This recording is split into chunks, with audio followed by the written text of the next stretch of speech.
प्रधान जी बताओ, आपने बॉडी मंगाई, एक बार तो ये बता दो ये कौन सी बॉडी है, मतलब पहले 66 आली थी और इसका पूरा परिचय कैसे पता लगा, देखो, कैसे ये हादसा हुआ। 70वीं डेड बॉडी है पिछले 1.5 साल में। और पिछले कई सालों से, जैसे अमेरिका में हमारा 20 साल से रहना है, हर साल ये तो सुनने में आता था कि भी बर्फ से फिसल गया, एक्सीडेंट हो गया जैसे बर्फ से फिसल के। लेकिन इतने एक्सीडेंट होना या फिर सोए सोए एक्सपायर हो जाना, जैसे कल 3 दिन पहले एक राजस्थान के बेटे की भी डेड बॉडी लेके आए थे अलवर की, बहरोड का था लड़का। वो सोए सोए एक्सपायर हो गया था। ज्यादातर जो देखने को मिला है पिछले 1.5 साल में कि हमारे बच्चे घबराए हुए हैं बहुत ज्यादा। और ज्यादातर बच्चों से जब पूछते हैं कि भी डर किस बात का है, तो सबको एक ही बात का डर है कि कहीं हमें डिपोर्ट ना कर दिया जाए। तो इस वजह से बेचैनी बहुत ज्यादा है। तो एक्सीडेंट का कारण भी ज्यादा यही है। तो मेरी हाथ जोड़ के विनती है अपने परिवारों से, अपने किसान मजदूर परिवारों से, कि डरे ना। और मैं अब अमेरिका जाके उनको मिलूंगा 3-4 दिन के बाद। इन सभी को मैं मिलने जा रहा हूँ। और जितने भी लोग वहां मुझे मिलना चाहते हैं या पूछना चाहते हैं, मैं अपने छोटे भाई डॉक्टर जसवीर लोहान को भी साथ रखूंगा। न्यूयॉर्क जैसे पहले हम उतरेंगे, उसके बाद इंडियाना, और फिर सैन डिएगो, और उसके बाद फ्रेजनो और सैन फ्रांसिस्को, इन सभी शहरों में जाऊंगा।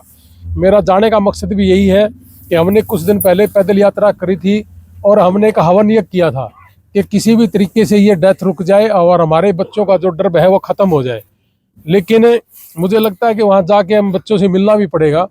और मेरा अब यही रहेगा कि मैं इन सब से मिलूं, क्योंकि जैसे आज टिंकू की ये 70वीं डेड बॉडी है। हादसा कैसे हुआ था? एक्सीडेंट हुआ था। मेरे को सुरेश भाई ने और डॉक्टर रमन है हमारे भाई, इन्होंने इसके बारे में सबसे पहले मुझे बताया था, फैमिली से मिलवाया था।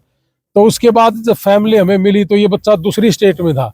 तो दूसरी स्टेट में एक्सीडेंट होके फिर जैसे ही हमें पता चला था तो 5 दिन की छुट्टियां थी, तो हम कुछ नहीं कर सकते थे। जैसे ही छुट्टियां खत्म हुई, अगले ही दिन इसका डेथ सर्टिफिकेट बनाकर बाई एयर अपने घर बुला के इसका फिर आगे से हमने कार्रवाई करी थी। और 4 दिन इनका जहाज की वजह से थोड़ा सा लेट हुआ था कि जहाज वालों का जो है ना पीक टाइम है अभी न्यू ईयर पे। तो मतलब टिकट तो हमें दे दी थी, लेकिन वो 12 तारीख की दे रही थी।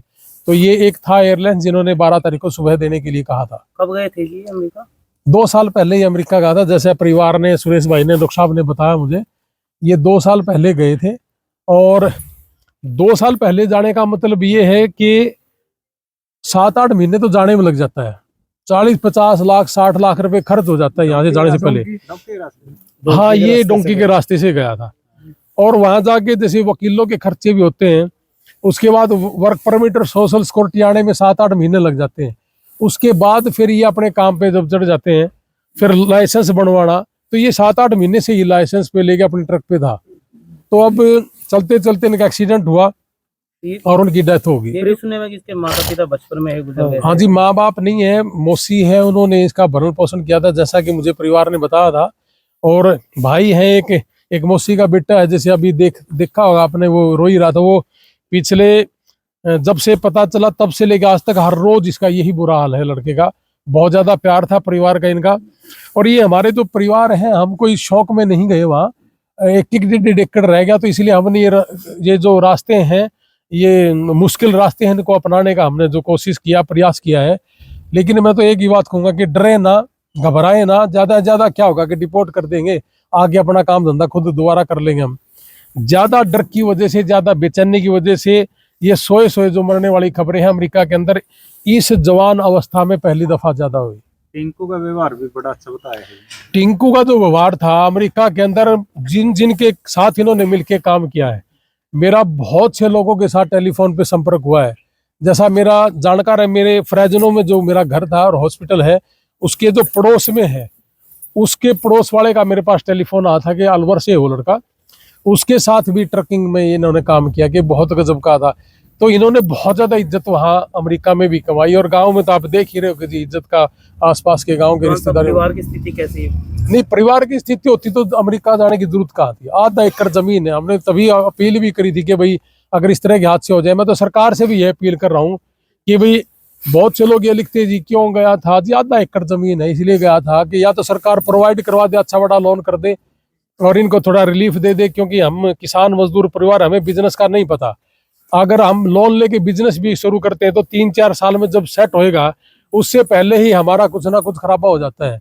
तो हमने मुश्किल रास्ते भी इसीलिए अपनाए थे। तो मैं सरकार से ये अपील करूंगा कि एक बच्चे पे लेके आने में 20-25 लाख रुपए लग जाते हैं, तो सरकार इसका थोड़ा सा रास्ता निकाले तो ज्यादा अच्छा रहेगा। डेथ रेशियो की अगर बात करें तो 2025 में करीब 66 बॉडी तो आपने मंगवाई है। हाँ इसके जी। अलावा बहुत सारे ऐसे भी होंगे जो मंगवा ही नहीं पाए। इससे पहले का रेशियो बहुत सी ऐसी होंगी जी कि जो हमारे संपर्क में नहीं होंगे या दूसरी स्टेटों के होंगे। पहले का रेशियो क्या था जी? जैसे पहले तो यही सुना था कोई सारी साल में कोई 6-7 एक बच्चे, वो भी के भाई बर्फ से फिसल गया ट्रक, इस तरह की घटनाएं सुनते थे। ये हार्ट फेल की और ये जो सी चलते चलते आराम से चल रहा है एक्सीडेंट, ये इस तरह से नहीं कभी सुना था। ये सारा का सारा बेचैनी और डर है। तो मेरा तो यही मानना कि ये डरे ना, ट्रम्प के आने के बाद भी कुछ शायद उसके बाद ही ज्यादा हुआ जी। 31 दिसंबर 2025 की बात है, उस समय ये पहला जैसे ज्यादा हुई थी शुरू, और ये 31 दिसंबर 2000 मतलब 1 जनवरी 2026 तक ये इस साल में बहुत ज्यादा बड़ा आंकड़ा है।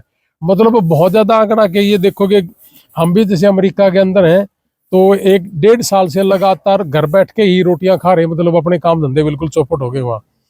तो मैं तो यही कहूंगा कि मैं डरो ना, और मैं अब आने लग रहा हूँ तो अपनी अपनी जितनी समस्याएं हैं वो सारे की सारी मुझे बताएं, मैं छोटे भाई को लेके आऊंगा। और वकीलों के साथ हमारे अच्छे संपर्क हैं और कई डॉक्टरों के साथ भी अच्छे संपर्क हैं। हमारे साथ हमारे बड़े भाई सतवीर गोयत जी भी खड़े, इनका बेटा भी वहाँ डॉक्टर है। हेल्प की जरूरत पड़ेगी तो हम ले लेंगे इनसे। और बाकी डॉक्टर रमन जी हैं, आपको इनके बारे में मैं बता दूं कि ये कैथल में हॉस्पिटल, इनका एक बेटा है जिनका एक्सीडेंट में 90% बॉडी उसकी जल चुकी है अमेरिका के अंदर। अब मैं जाके उसका दाह संस्कार करूंगा यहाँ कैथल में, कुरुक्षेत्र में, करनाल में। उसका डीएनए टेस्ट के लिए सैंपल लेने के लिए भी सभी डॉक्टरों ने मना कर दिया था। एक अकेले डॉक्टर रमन जी हैं जिन्होंने ये कहा कि मैं सैंपल ले लूंगा और जो होगा देखी जाएगी, कुछ नहीं होता।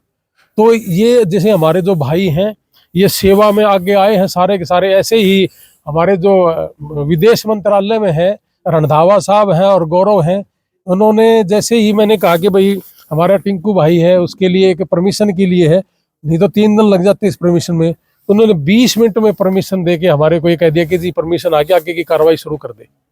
तो सारे भाई अब तो लग गए, पहले विदेश मंत्रालय में मुझे 3 दिन लगते थे। ज्यादा प्रेशर डिपोर्ट होने का क्या कारण है? डिपोर्ट होने का ज्यादा ही प्रेशर है।